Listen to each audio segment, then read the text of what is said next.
మంగళగిరి శ్రీ మార్కండేయ పద్మశార్య కళ్యాణ మండపంలో శ్రీ వెంకటేశ్వర యోగా సేవా కేంద్రం ఆధ్వర్యాన ఈ నెల 2వ తేదీ నుంచి ఉచిత యోగా శిక్షణ శిబిరం ప్రారంభమవుతోందని యోగా సేవా కేంద్రం యథాశక్తి యోగి గురూజీ తెలిపారు. దీనికి సంబంధించిన వివరాలను సిటీ న్యూస్ కు వివరించారు.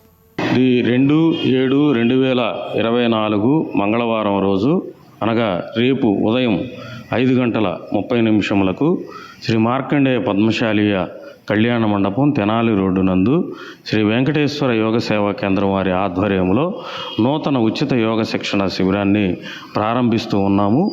4 వారాలు కొనసాగేటువంటి ఈ శిక్షణ శిబిరంలో 42 రకాల యోగాసనాలు, ప్రాణాయామం, ధ్యానము, యోగముద్రలు నేర్పబడును. మనకి సహజంగా వచ్చేటువంటి షుగరు, బీపీ లాంటి అనారోగ్యాలు తగ్గటమే కాకుండా మోకాళ్ళ నొప్పులు, అట్లాగే దీర్ఘకాలిక వ్యాధులకు సరైనటువంటి పరిష్కారం లభిస్తుంది. చక్కటి ఆరోగ్యం, మానసిక ప్రశాంతత లభిస్తుంది. ఈ శిబిరాన్ని శ్రీ వెంకటేశ్వర యోగ సేవా కేంద్రం వారు నిర్వహిస్తూ ఉన్నారు.